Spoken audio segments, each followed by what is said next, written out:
سورۃ الجاثیہ۔ بسم اللہ الرحمن الرحیم۔ حامیم تنزیل الکتاب من اللہ العزیز الحکیم۔ یہ سورہ مبارکہ اور پھر اس کے بعد آئے گی سورہ احقاف، یہ آپس میں جوڑا ہے، چنانچہ ان دونوں کا شروع اسی آیت سے ہوگا، تنزیل الکتاب من اللہ العزیز الحکیم، جو اس سے ہو رہا ہے۔ اتارا جانا ہے اس کتاب کا اس اللہ کی طرف سے جو زبردست ہے اور کمال حکمت والا۔ ان فی السماوات والارض لآیات للمؤمنین، یقیناً آسمانوں اور زمین میں نشانیاں ہیں ماننے والوں کے لیے۔ وفی خلقکم، اور تمہاری تخلیق میں، وما یبث من دابۃ، اور جو اللہ نے پھیلا دیے ہیں تمام جاندار، آیات لقوم یوقنون، نشانیاں ہیں ان لوگوں کے لیے جو یقین کریں۔ واختلاف اللیل والنہار وما انزل اللہ من السماء من رزق فاحیا به الارض بعد موتها وتصریف الریاح آیات لقوم یعقلون، اور یہ جو اللہ نے اور دن اور رات کا اختلاف، اور جو اللہ نے اتارا ہے آسمان سے رزق، یعنی رزق روزی، پانی اتارا ہے۔ پانی ذریعہ بنتا ہے زمین سے روزی کے نکلنے کا، تو گویا کہ پانی جو آ رہا ہے یہی رزق ہے، یہ ذریعہ بنا ہے۔ فاحیا به الارض بعد موتها، پانی کو یہاں رزق کہا گیا ہے۔ پھر زندہ کر دیا اس کو، اس نے زمین کو اس کی موت کے بعد، یعنی اس میں بے آب و گیاہ تھی، کوئی ہریاول تھی نہیں، اور اب وہاں فصل آ گئی ہے۔ وتصریف الریاح، اور اسی طرح ہواؤں کے چلنے میں آیات لقوم یعقلون، یہ نشانیاں ہیں ان لوگوں کے لیے جو عقل سے کام لیں۔ یہاں لوگوں نے نوٹ کر لیا ہوگا کہ جس کو میں نے سورہ بقرہ میں آیت الآیات کہا تھا، 21ویں رکوع کی پہلی آیت، اس میں ایک آیت میں جو جمع تھی وہ یہاں 3-4 آیتوں کے اندر آ کر اللہ نے ان کو بیان کیا۔ ان فی خلق السماوات والارض واختلاف اللیل والنہار والفلک التی تجری فی البحر بما ينفع الناس وما انزل اللہ من السماء من ماء فاحیا به الارض بعد موتها وبث فيها من كل دابة وتصريف الرياح والسحاب المسخر بين السماء والارض لآیات لقوم یعقلون، بلکہ یہاں ابھی ان میں سے بات آئی بھی نہیں ہے، اسی لیے میں نے اس کو عنوان دیا آیت الآیات۔ تلک آیات اللہ نتلوها علیک بالحق، یہ اللہ کی نشانیاں ہیں جو ہم پڑھ کر سنا رہے ہیں آپ کو حق کے ساتھ۔ فبأی حدیث بعد اللہ وآیاتہ یؤمنون، تو اب یہ اللہ کی اس بات پر جو اللہ نے اتار دیا قرآن کو اور اس کی آیات کے بعد اب کس چیز پر یہ ایمان لائیں گے؟ اگر اس پر ایمان نہیں لائے تو کوئی بڑے سے بڑا معجزہ دیکھ کر بھی ایمان نہیں لائیں گے، اس لیے کہ ایمان لانے کی شرط تو یہ ہے کہ آدمی خود طالب حق ہو، طالب ہدایت ہو۔ طالب ہدایت کے لیے یہ بہت بڑا معجزہ ہے قرآن، اور یہ ہدایت کا بہت بڑا منبع ہے، چراغ ہے، سراج منیر ہے، اور کو طالب حق نہیں ہے وہ بڑے سے بڑا معجزہ دیکھ کر بھی نہیں مانے گا۔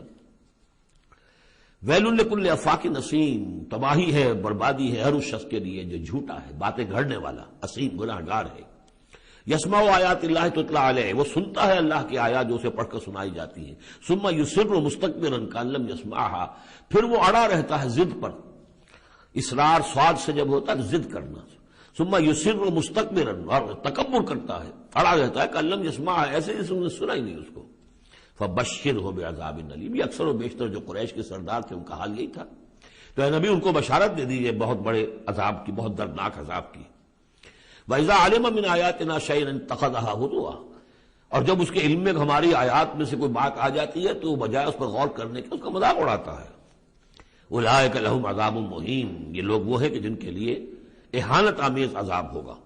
من ورائہم جہنم، اور اس کے پیچھے ان کے پرے دوزخ ہے، یعنی منتظر ہے ان کی۔ ولا یغنی عنہم ما کسبوا شیئا، جو کمائی انہوں نے دنیا میں کی ہوگی، مال و دولت جمع کیا ہوگا، وہ انہیں کچھ نہ بچا سکے گا اس دوزخ سے۔ ولا ما اتخذوا من دون اللہ اولیاء، اور نہ ہی وہ جو جن کو انہوں نے اللہ کے سوا اپنا اولیاء بنایا ہوا ہے، سمجھتے ہیں کہ وہ ہماری سفارش کریں گے، یہ ان کے جو بھی معبود تھے، جھوٹے معبود، وہ بھی نہیں بچا سکیں گے۔ ولہم عذاب عظیم، اور ان کے لیے بہت بڑا عذاب ہوگا۔ ھذا ھدی، یہ قرآن ہے ہدایت۔ والذین کفروا بآیات ربہم، اور جو لوگ اپنے رب کی آیات کا کفر کریں گے، لہم عذاب من رجز علیم، ان کے لیے تو ایک بڑے دردناک بلا کا عذاب ہوگا۔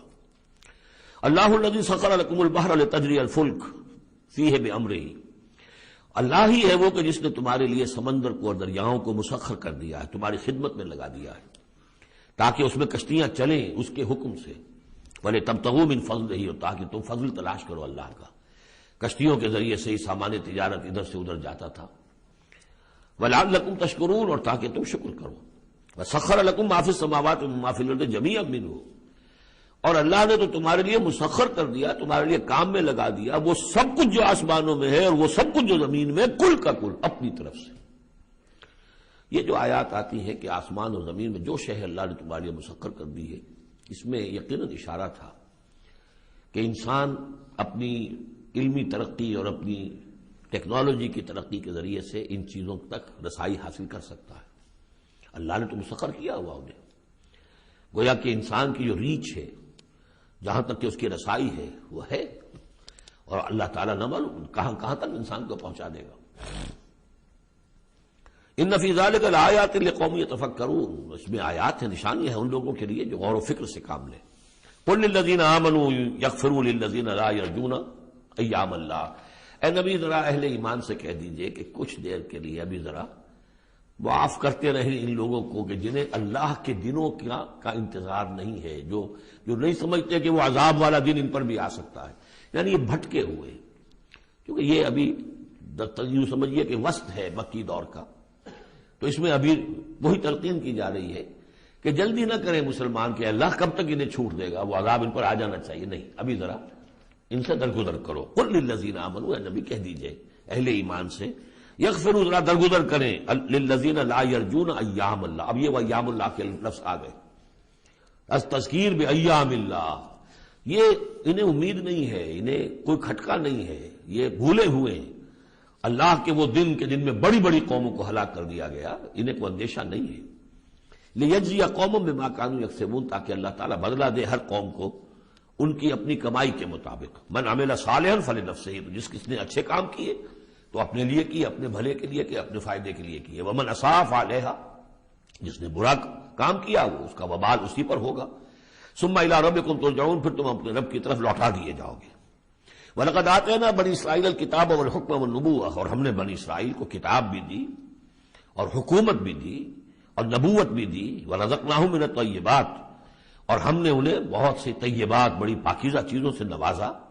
وَفَضَّلْنَاهُمْ عَلَى الْعَالَمِينَ، اور انہیں تمام جہان کی قوموں پر فضیلت دی۔ یہ فضیلت تو اب بھی ان کے قائم ہے، کسی اور قوم میں اتنے نبی نہیں آئے ہیں دنیا میں جتنے کہ حضرت اسحاق یا یوں کہیے حضرت یعقوب کی نسل میں آئے۔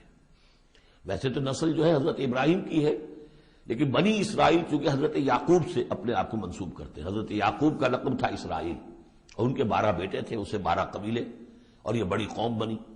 تو جتنے نبی ان میں آئے ہیں 1400 برس تک تو نبوت کا تار ٹوٹا ہی نہیں، یوں سمجھیے کہ ایک زنجیر چلی آ رہی ہے اور کڑی سے کڑی جڑی ہوئی ہے، نبوت کی کڑی ٹوٹی نہیں، اور زنجیر شروع ہوئی ہے 2 رسولوں سے، حضرت موسیٰ ہارون 2 بیک وقت موجود تھے، اگر ختم بھی ہوئی ہے تو 2 حضرت عیسیٰ اور یحییٰ، اور ان دونوں کے مابین 1400 برس کا فصل ہے اور کبھی زنجیر ٹوٹی نہیں۔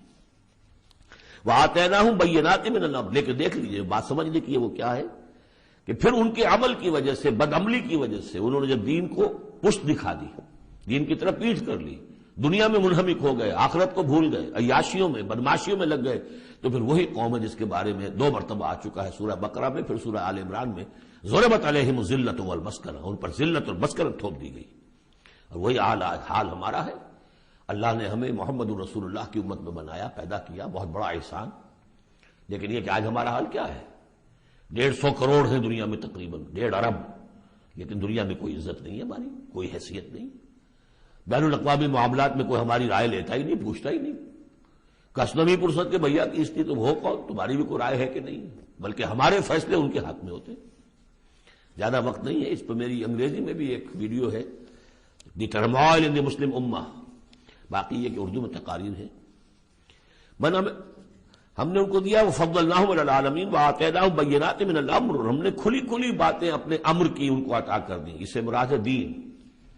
ہم نے ان کو وحی بھیجی، ان کے اوپر کتنے نبی تھے جن پہ وحی آتی رہی، کتابیں دی، تورات دی، زبور دی، انجیل دی۔ فَمَا اخْتَلَفُوا إِلَّا مِن بَعْدِ مَا جَاءَهُمُ الْعِلْمُ بَغْيًا بَيْنَهُمْ، لیکن یہ کہ انہوں نے اختلاف جو کیا بعد میں، اور وہ جو ٹکڑے ٹکڑے ہو گئے، وہ یہودی علیحدہ ہو گئے، نصارہ علیحدہ ہو گئے، یہودیوں میں کتنے فرقے بن گئے، نصارہ میں کتنے فرقے بن گئے، یہ اختلاف انہوں نے کیا اس کے بعد کہ ان کے پاس العلم آ چکا تھا، اور بغیم بینہم، ضدم ضدہ، دی ارج ٹو ڈومینیٹ، یہ اصل سبب ہے اس اختلاف کی جو تفرقے پر منتج ہوتا ہے۔ ان ربک یقضی بینہم یوم القیامت فیما کانوا فیہ یختلفون، یقیناً آپ کا رب فیصلہ کرے گا ان کے مابین قیامت کے دن ان تمام باتوں کا جس میں یہ اختلاف کرتے رہے۔ ثم جعلناک علی شریعۃ من الامر، پھر اے نبی اے محمد صلی اللہ علیہ وسلم ہم نے آپ کو بنا دیا، کھڑا کر دیا امر کی ایک شریعت پر۔ امر تو وہی ہے، دین تو ایک ہی چلا رہا ہے، امر اللہ ایک ہی ہے، دین اللہ کا ایک ہی ہے۔ سورہ شورى میں ہم تفصیل سے دیکھ چکے۔ شرع لکم من الدین ما وصى به نوحا والذی اوحینا الیک وما وصینا به ابراہیم وموسیٰ وعیسیٰ، دین تو ایک ہے لیکن شریعت مختلف ہے، شریعت موسوی، شریعت محمدی، یہاں وہ لفظ آ گیا۔ پھر ان کے بعد بنی اسرائیل کے بعد ہم نے آپ کو اے نبی ایک ہمارے دین کا ایک خاص جو ایک ایڈیشن سمجھیے، فائنل اینڈ کمپلیٹ ایڈیشن وہ ہے کہ جو شریعت محمدی ہے۔ الیوم اکملت لکم دینکم واتممت علیکم نعمتی ورضیت لکم الاسلام دینا من الامر فاتبعها، تو اب یہ شریعت ہے، اس کی آپ کو پیروی کرنی ہے۔ ولا تتبع اهواء الذین لا یعلمون، اور ان لوگوں کی خواہشات کی پیروی نہ کیجیے کہ جن کے پاس کوئی علم ہی نہیں ہے۔ انہم لن یغنوا عنک من اللہ شیئا، اے نبی یہ آپ کو اللہ کی پکڑ سے بچا نہیں سکیں گے، کیونکہ کئی مرتبہ یہ مضمون آ چکا ہے۔ اگر آپ نے ان کی خواہشات کی پیروی کے اندر ہماری اس بات کو جو ہے کہیں پیچھے ڈال دیا یا کہیں کوئی کمپرومائز کر لیا تو پھر کوئی آپ کو اللہ کی پکڑ سے بچانے والا نہیں ہوگا۔ سورہ بنی اسرائیل کی جو آیات ہیں، وَإِن كَادُوا لَيَفْتِنُونَكَ عَنِ الَّذِي أَوْحَيْنَا إِلَيْكَ لِتَفْتَرِيَ عَلَيْنَا غَيْرَهُ، اے نبی یہ لوگ تو تلے ہوئے ہیں اس پر کہ آپ کو مجبور کر دیں کہ آپ اس قرآن کو کچھ بدلے اور اپنی طرف سے کچھ قرآن گھڑ کر اب پیش اس میں شامل کر دیں۔ لِتَفْتَرِيَ عَلَيْنَا غَيْرَهُ إِذًا لَاتَّخَذُوكَ خَلِيلًا، اگر آپ ایسا کر دیں تو آپ کو دوست بنا لیں گے، کمپرومائز ہو جائے گا۔ وَلَوْلَا أَن ثَبَّتْنَاكَ لَقَدْ كِدتَّ تَرْكَنُ إِلَيْهِمْ شَيْئًا قَلِيلًا، اگر ہم نے آپ کو جمائے نہ رکھا ہوتا تو عین ممکن تھا کہ آپ ان دباؤ کے تحت کچھ نہ کچھ ان کی طرف جھکنے کی بارے میں خیال آپ کے دل میں آ جاتا۔ إِذًا لَأَذَقْنَاكَ ضِعْفَ الْحَيَاةِ وَضِعْفَ الْمَمَاتِ، اگر ایسا ہو جاتا تو پھر ہم آپ کو مزہ چکھاتے، دنیا میں بھی دوہرا عذاب، آخرت میں بھی دوہرا عذاب، معاذ اللہ ثم معاذ اللہ ثم لا تجد لك علينا نصيرا، اور پھر آپ کو کوئی مددگار نہ ملتا ہم سے چھڑانے والا۔ تو اللہ تعالیٰ کا معاملہ ہے کہ جو آپ کو دیا گیا اس پر ڈٹے رہیے۔ وَإِنَّ الظَّالِمِينَ بَعْضُهُمْ أَوْلِيَاءُ بَعْضٍ، اور یہ جو ظالم لوگ ہیں، مشرک ہیں، کافر ہیں، یہ ایک دوسرے کے پشت پناہ ہیں، مددگار ہیں۔ وَاللَّهُ وَلِيُّ الْمُتَّقِينَ، جبکہ اللہ ولی ہے، پشت پناہ ہے، حمایتی ہے، مددگار ہے متقیوں کا۔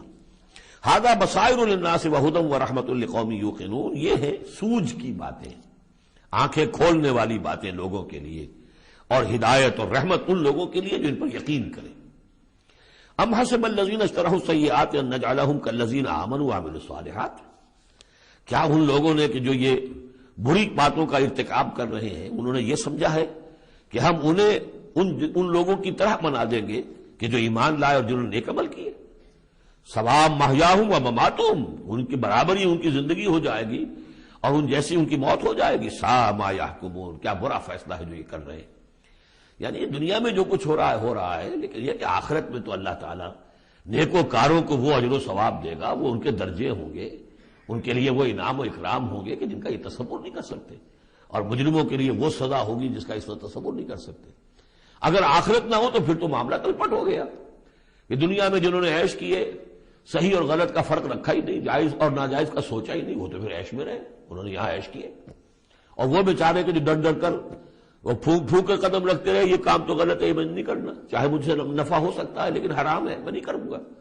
اب وہ بیچارے دنیا کے اندر بھی انہوں نے فرض کیجیے فاقے کیے یا روکھی سوکھی کھا کر گزارا کیا، آخرت میں بھی انہیں کچھ نہ ملا۔ اگر زندگی صرف یہی زندگی ہے تو پھر بہت بڑا ظلم ہے، بہت بڑا ظلم ہے۔ اس لیے کہ جو بھی نیکوکار ہے پھر اس پر تو بہت بڑا ظلم ہے۔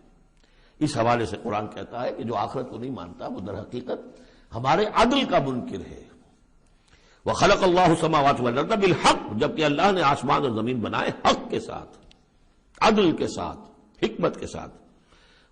وَلِتُجْزَىٰ كُلُّ نَفْسٍ بِمَا كَسَبَتْ، تاکہ پورا بدلہ دیا جائے ہر جان کو جو کچھ اس نے کمایا ہو، وَهُمْ لَا يُظْلَمُونَ، اور ان پر کوئی ظلم نہ ہو۔ أَفَرَأَيْتَ مَنِ اتَّخَذَ إِلَٰهَهُ هَوَاهُ، یہ آیت اس سے پہلے بھی آ چکی ہے، اب پھر آ گئی ہے۔ کیا تم نے دیکھا اس شخص کو جس نے اپنی خواہش نفس کو اپنا الہ بنایا ہوا ہے؟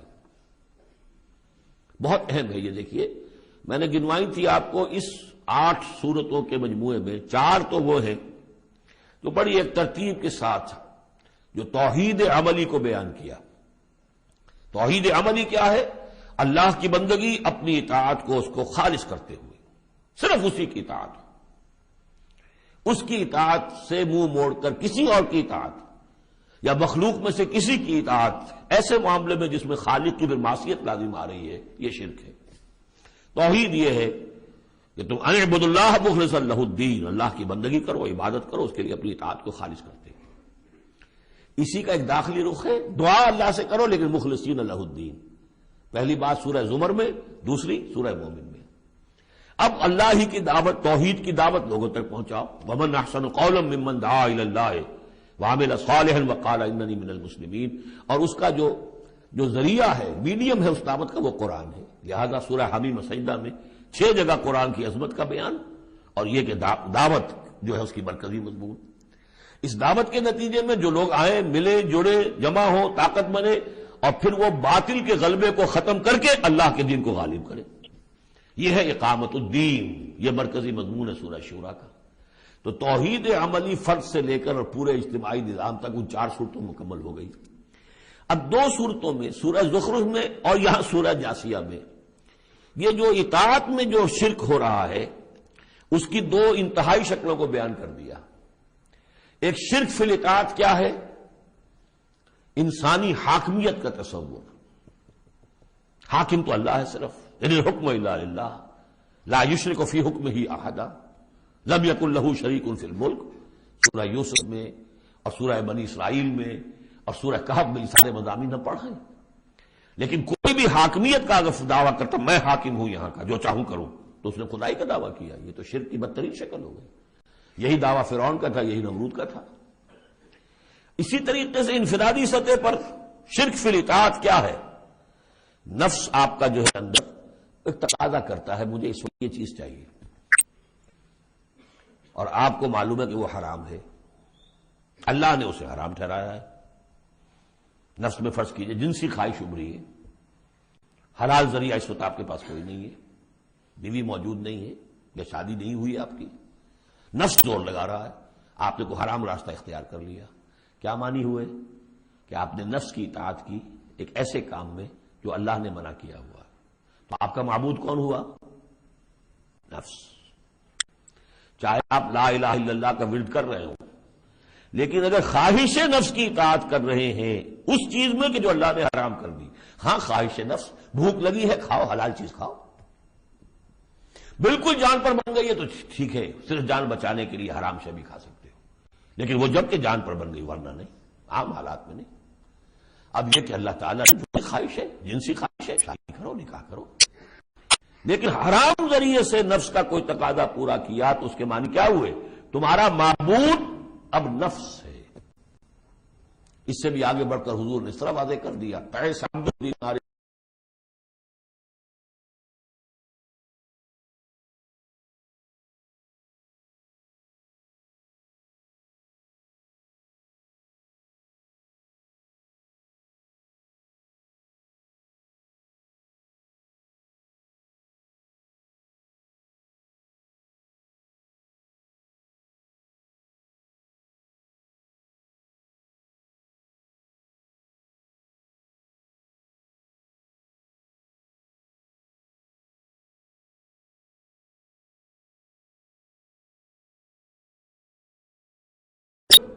اور سورہ زخرف میں شرک فی الاطاعت، اس کی جو بلند ترین شکل ہے ریاست کی سطح پر حاکمیت غیر اللہ، اللہ کے سوا کسی کی حاکمیت کا اقرار، ان دونوں کے مابین جو ہے اب فل ان دی گیپس، اس میں مختلف جو ہیں وہ آپ خود بھی قیاس کر کے ان کو پر کر سکتے ہیں۔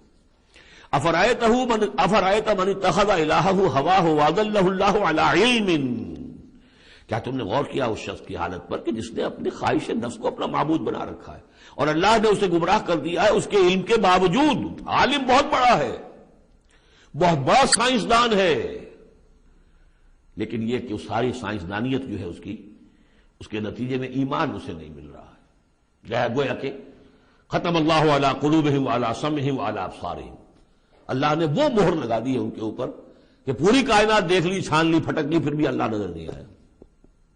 یہ ہے مہر علی علم، بڑے بڑے سائنسدان، بڑے بڑے، اور لیکن یہ کہ اللہ نظر نہیں آتا ہوں۔ وہ ختم، دیکھیے وہی الفاظ آگے آ گئے، وہ ختم علی سمعہ وقلبہ وجعل علی بصرہ غشاوہ، اللہ نے اس کے دل پر مہر لگا دی، اس کے دل پر، اس کی سماعت پر اور اس کے آنکھوں پر پردہ ڈال دیا ہے. فمن یہدیہ من بعد اللہ، تو اب اللہ کے اس فیصلے کے بعد اب کون اسے ہدایت دے سکتا ہے؟ افلا تذکرون، تو کیا تم نصیحت حاصل نہیں کرتے؟ وقالوا ما هي الا حیاتنا الدنیا نموت ونحیا، وہ یہ کہتے ہیں کہ نہیں ہماری بس دنیا کی زندگی کے سوا اور کوئی زندگی نہیں، ہم خود ہی مرتے ہیں خود ہی جیتے ہیں. یہ ایک آیت میں یا ایک جملہ کہہ لیجئے یہاں پر پورا میٹیریلزم بھی ایک مذہب ہے کہ ہم کسی اور شے کو نہیں مانتے، میٹر ہی میٹر ہے، بس میٹر ہی کی صفات ہیں، پراپرٹیز آف دی میٹر ہیں، اس میٹر ہی کا انٹر ایکشن ہے، اسی سے کچھ چیز بدل گئی، ادھر ہو گئی ادھر ہو گئی. فزیکل اینڈ کیمیکل چینجز کے لاز ہیں، اس سے کائنات خود بخود چل رہی، کوئی چلانے والا نہیں. آپ ہی بنی تھی، کوئی بنانے والا نہیں، اور چلتی رہے گی. اور ہم بھی اسی چکر کے اندر جیتے بھی ہیں مرتے بھی ہیں، نہ کوئی مارنے والا نہ جلانے والا، اور نہ پھر کوئی مرنے کے بعد اور زندگی. یہ ہے میٹیریلزم. اس کی بہت سے پھر سمجھیے شیڈز ہیں، امپیریسزم ہے، لاجیکل پازیٹیوزم ہے، یہ سب فلسفے اس میٹیریلزم کی شاخیں ہیں. وہ کیا کہتے ہیں؟ وقالوا ما هي الا حیاتنا الدنیا نموت ونحیا وما یهلکنا الا الدہر، ہمیں ہلاک کرتی ہے صرف یہ دہر کی گردش، زمانے کی گردش سے ہلاک ہوتے. وہ ہلاک کرنے والا اللہ نہیں ہے، کوئی فرشتہ نہیں ہے جو آ کر جان قبض کرتا ہو. وما لهم بذلک من علم، حالانکہ ان کے پاس کوئی علم نہیں ہے، کوئی ذریعہ نہیں ہے کہ جس سے ان باتوں کو یہ جان سکے. انہم الا یظنون، وہ تو صرف ظن سے کام لے رہے ہیں، گمان ہے، اٹکل پچو ہے. وَإِذَا تُتْلَىٰ عَلَيْهِمْ آيَاتُنَا بَيِّنَاتٍ، اور جب انہیں پڑھ کر سنائی جاتی ہے ہماری روشن آیات، مَا كَانَ حُجَّتُهُمْ إِلَّا أَن قَالُوا ائْتُوا بِآبَائِنَا إِن كُنتُمْ صَادِقِينَ. تو ان کی دلیل تو بس یہی ہوتی ہے ایک، اچھا اگر کہتے ہو کہ بعد سے بعد الموت ہو تو ہمارے آباء و اجداد کو زندہ کر کے ہمیں دکھا دو، ہم مان لیں گے کہ ہمیں بھی اٹھا لیا جائے گا. ان کنتم صادقین، اگر تم سچے ہو. قل اللہ یحییکم، کہیے کہ میں نے کبھی دعویٰ نہیں کیا کہ میں زندہ کر دوں گا، اللہ زندہ کرے گا تمہیں. ثم یمیتکم ثم یحییکم، اسی نے تمہیں زندہ رکھا ہے اور اس نے تمہیں زندہ کیا ہے. پہلے بھی تم ایک، اب یہ جو حضرات آج آئے ہیں ان کی سمجھ میں یہ بات نہیں آئے گی کہ پہلے بھی ایک زندگی اور ایک موت ہم گزار کر اس دنیا میں آئے ہیں. قل اللہ یحییکم ثم یمیتکم، پھر وہ تمہیں مارے گا. ثم یجمعکم الی یوم القیامہ، اور پھر تمہیں جمع کرے گا قیامت کے دن. لا ریب فیہ، جس میں کوئی شک نہیں. ولکن اکثر الناس لا یعلمون، لیکن سب لوگ جانتے نہیں ہیں. وَلِلَّهِ مُلْكُ السَّمَاوَاتِ وَالْأَرْضِ، اللہ ہی کے لیے ہے آسمان اور زمین کی بادشاہی. وَيَوْمَ تَقُومُ السَّاعَةُ، جس دن قیامت کھڑی ہو جائے گی. يَوْمَئِذٍ يَخْسَرُ الْمُبْطِلُونَ، اس روز بڑے خسارے میں ہوں گے جو ان چیزوں کو جھوٹ قرار دے رہے ہیں یا جو جھوٹ گڑھ رہے ہیں. وَتَرَىٰ كُلَّ أُمَّةٍ جَاثِيَةٍ، تم دیکھو گے تمام امتیں گھٹنوں کے بل پڑی ہوں گی. کل امت تدعی الی کتابہا، ہر امت کو بلایا جائے گا اس کے اعمال نامے کی طرف. فلاں قوم کو لے آیا جائے اور ان کا اعمال نامہ. الیوم تجزون ما کنتم تعملون، آج تمہیں بدلہ ملے گا اس کا جو عمل تم کرتے رہے ہو. ھذا کتابنا ینطق علیکم بالحق، یہ ہماری کتاب ہے، ہمارا ریکارڈ ہے، یہ ہمارا وہ اعمال نامہ ہے جو ہم نے، جس میں تمہارے اعمال کو محفوظ رکھا ہوا ہے. یہ تم پر بولتا ہے. ینطق، اب یہ تمہیں جو کچھ بتائے گا بالحق، حق کے ساتھ. انا کننا نستنسخ ما کنتم تعملون، اور جو کچھ تم کیا کرتے تھے ہم اسے لکھتے جاتے تھے. اب لکھنا جو ہے ایک تو وہ ہے جو ہم کبھی لکھا کرتے تھے قلم سے، اب بھی کبھی لکھتے ہیں. ایک لکھنا یہ جو ابھی لکھا جا رہا ہے ٹیپ کے اوپر، اور وہ پکچر کے ساتھ بھی لکھا جا رہا ہے. اللہ تعالیٰ نے کس طریقے سے محفوظ کیا ہے یہ ابھی تصور بھی نہیں کر سکتے کہ بس ایک بٹن دبے گا اور یہ کہ ایک انسان کی پوری زندگی کا ایک ایک لمحے کا جو کچھ اس نے کہا ہوگا، جو کچھ کیا ہوگا، تصویر سامنے آ جائے گی. فَأَمَّا الَّذِينَ آمَنُوا وَعَمِلُوا الصَّالِحَاتِ، جو لوگ ایمان لائے ہوں گے اور جنہوں نے نیک عمل کیے ہوں گے، فَيُدْخِلُهُمْ رَبُّهُمْ فِي رَحْمَتِهِ، تو انہیں تو داخل کرے گا ان کا پروردگار اپنی رحمت میں. ذَلِكَ هُوَ الْفَوْزُ الْمُبِينُ، اور یہ بہت روشن اور واضح کامیابی ہوگی. وَأَمَّا الَّذِينَ كَفَرُوا، اور وہ لوگ جنہوں نے کفر کیا تھا، فَلَمْ تَكُنْ آيَاتِي تُتْلَىٰ عَلَيْكُمْ، ان سے اللہ پوچھے گا کیا آپ لوگوں کو میری آیات پڑھ کر نہیں سنائی گئی؟ خاص طور پہ غور کیجئے، آج آپ یہاں جو لوگ بھی آج پہلی مرتبہ آئے، آپ اللہ کی آیات سن رہے ہیں، کوئی آپ کو اللہ کی آیات پڑھ کر سنا رہا ہے. الم تکن آیاتی تتلیٰ علیکم فاستکبرتم وکنتم قوما مجرمین، تم نے استکبار کیا بجائے اس کے کہ ہماری آیات کو اختیار کرتے، قبول کرتے، ان کے آگے سر جھکا دیتے. تم نے استکبار کیا تو تم تو بڑے مجرم ہونے ہوئے. وَإِذَا قِيلَ إِنَّ وَعْدَ اللَّهِ حَقٌّ وَالسَّاعَةُ لَا رَيْبَ فِيهَا، اور جب کہا گیا کہ اللہ کا وعدہ سچ ہے اور قیامت اس میں کوئی شک نہیں، قلتم ما ندری ما الساعہ، تم نے کہا تھا ہم نہیں جانتے کیا ساعت وعد کی لٹ تم نے لگا رکھی ہے، کسے کہتے ہیں ساعت، کون سی قیامت آنے والی ہے۔ ان نظن الا ظنا، کبھی کبھی ہمیں بھی گمان سا تو ہوتا ہے کہ جو بات تم کہہ رہے ہو وزنی ہے، آخر مجرم اور مسلم ایک جیسے تو نہیں ہو جانے چاہیے، ظالم اور مظلوم وہ تو پھر ایک جیسے ہو گئے، بلکہ ظالم نفع میں رہا، اس نے ظلم کیا، اور مظلوم کا تو بڑا گھاٹا ہے، یہاں پر بھی اس کا ظلم ہوا اور آگے اس کی کوئی داد نصیبی نہیں۔ تو کبھی کبھی تمہاری دلیل ہمارے دل میں اپیل کرتی ہے کہ ہاں ان نظن الا ظنا، گمان سا تو ہوتا ہے، وما نحن بمستيقنين، لیکن ہمیں یقین حاصل نہیں ہوتا۔ اور واقعہ یہ ہے کہ جب تک بعث بعد الموت اور آخرت کا یقین نہ ہو انسان کا کردار صحیح نہیں ہو سکتا۔ یہی وجہ ہے کہ سورہ بقرہ میں شروع ہی میں باقی سب چیزوں کے لیے لفظ ایمان آیا تھا، هدى للمتقين الذين يؤمنون بالغیب ويقيمون الصلاة ومما رزقناهم ينفقون والذين يؤمنون بما انزل اليك وما انزل من قبلك وبالآخرة هم يوقنون، آخرت پر یقین۔ اگر ہم اپنے غریبانوں میں جھانکیں تو ہمارا حال بھی اس سے کچھ مختلف نہیں ہے۔ ایک عقیدے کے درجے میں تو یقیناً بہرحال مسلمان ہیں، ماں باپ نے جو بھی تعلیمات ہمیں دی، سکھائے، کلمے سکھا دیے، کچھ اور ہم نے پڑھا، ہاں آخرت ہے، جی اٹھنا ہے، لیکن کیا اس کا یقین ہے؟ ہر شخص جو ہے اپنے غریبان میں جھانکے، اپنے قلب کی گہرائیوں کا خود جائزہ لے۔ یقین وما نحن بمستيقنين، اور یقین جب تک نہیں ہوگا کچھ نہیں ہوگا۔ اب یہ یقین کہاں سے لیا جائے یہ ایک علیحدہ مسئلہ ہے، آئے گا سورہ حدید میں آ جائے گا۔ وَبَدَا لَهُمْ سَيِّئَاتُ مَا عَمَلُوا، اور ان کے سامنے آ جائیں گے وہ تمام ان کے برے اعمال جو انہوں نے کیے تھے۔ وَحَاقَ بِهِم مَا كَانُوا بِهِ يَسْتَهْزِئُونَ، اور وہ تمام ان چیزوں کی شامت ان کو گھیرے میں لے لے گی جس کا کہ وہ استہزاء کیا کرتے تھے، وہ جہنم کا مذاق اڑاتے تھے، اب وہ جہنم آ جائے گی انہیں اپنی گود میں لینے کے لیے۔ وَقِيلَ الْيَوْمَ نَنْسَاكُمْ كَمَا نَسِيتُمْ لِقَاءَ يَوْمِكُمْ هَٰذَا، ان سے کہہ دیا جائے گا اب نالا و شیون سے کام نہ لو، شور مت کرو، چلاؤ نہیں، آج ہم تمہیں اسی طرح نظر انداز کر دیں گے جیسے کہ تم نے اس دن کو نظر انداز کیا تھا۔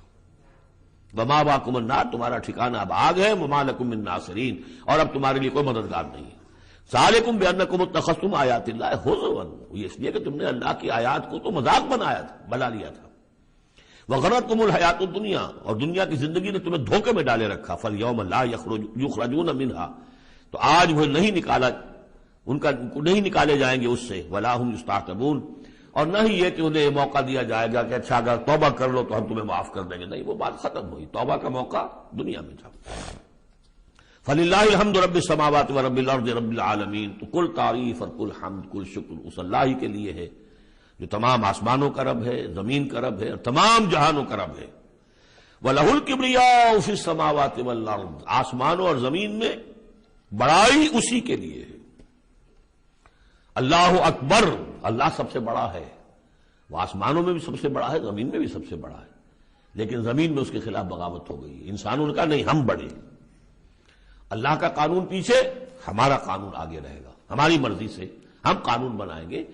وی ہیو دی ساورنٹی، یہ کلیم آف ساورنٹی کا انڈیویجول کا ہو یا پوری قوم کا ہو، پاپولر ساورنٹی ہو یا انڈیویجول ہو، یہی کفر ہے، یہی شرک ہے۔